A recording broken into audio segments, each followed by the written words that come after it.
Good morning students, welcome to your science class. Today we are going to start chapter number 3, that is food and health. First you will see the activity, let's warm up. Given below are pictures of some food items, cross the ones that are unhealthy and considered as junk food. Some pictures are given, like first one is a bowl of dal and chapati, that is a healthy food, so put a tick over here. Then you see burger, put a cross, it's a junk food. Then eggs are again healthy food, so put a tick. Then chips packet, it is a junk food, put a cross. Then fruits, yes, it's good for health, so put a tick. Pizza again is a junk food, so put a cross over there. Now let's read further. Health can be defined as a state of complete physical and mental well-being. For a person to be considered healthy, both the body and mind should be completely fit. Now how we can keep our mind and our body completely fit, that we are going to learn by reading this chapter. Now let's read further. Now to be healthy, you require proper food, exercise, rest, hygiene and correct posture. If you follow all these 5 things, you will keep your mind and your body healthy. Now let's learn how we can keep our body and mind fit. So we've already learned in class 4 that we get lots of things from the food that we eat, and the food that we eat we get from plants. Plants give us lots of nutrients. Those nutrients are further divided into different food groups. Now we are going to learn about these food groups. So first of all, what is nutrient? Nutrient is whatever you eat, the useful substances that are present in the food that are called the nutrients. The amount of food a person must eat depend on the age, gender and kind of work done. Like if you are a small kid, you eat lesser food as compared to your parents, like your mother or father.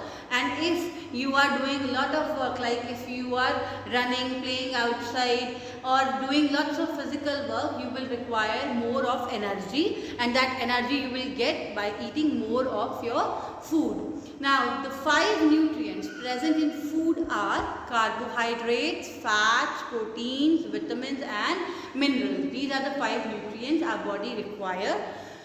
Now first of all, carbohydrates. Carbohydrates provide energy to your body.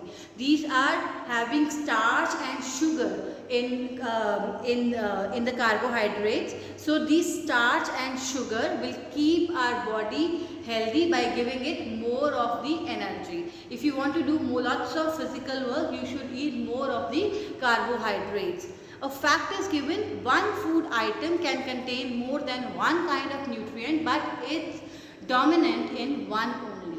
You eat lots of things, it doesn't mean that if you're eating a potato, it will only have carbohydrates. It will have other nutrients also, but the main dominant mineral will be carbohydrates in it.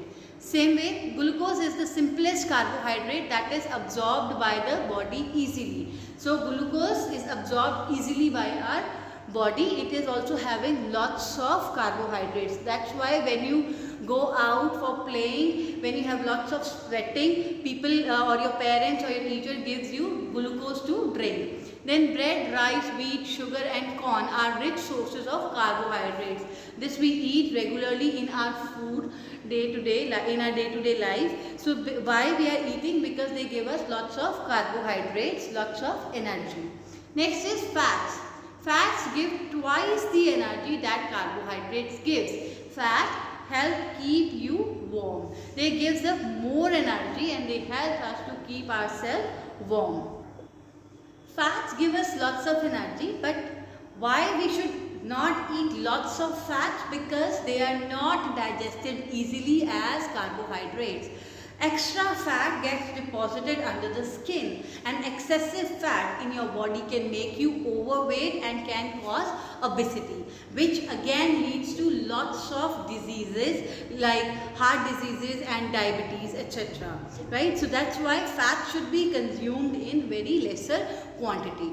Then oil, Butter, ghee, cream and nuts are rich sources of fats. Fats and carbohydrates are called energy giving food because they give us lots of energy. That's why they are called energy giving food. Next is proteins.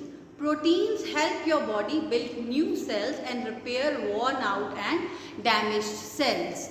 So proteins are important for young children who are growing. They need lots of protein to build new cells and to grow faster. Then there is a fact given, soybean is the richest source of plant protein. You should eat lots of soybean. Soybean is available in the market in different forms. You can go for soya milk, you can go for soya paneer, you can go for soybean vadiya which your parents used to give you. So eat lots of soybean. It is very good for your health and for your growth. Then proteins can be plant or animal protein. Pulses, beans and soybeans are sources of plant protein. Milk, fish, eggs are sources of animal protein. You can get proteins in any form you like, but you should have it so that you can have a better and good growth. Proteins are called bodybuilding food because they help in building a body. That's why they are called bodybuilding food. So students, read till here. We will be reading the rest of the chapter in the next video.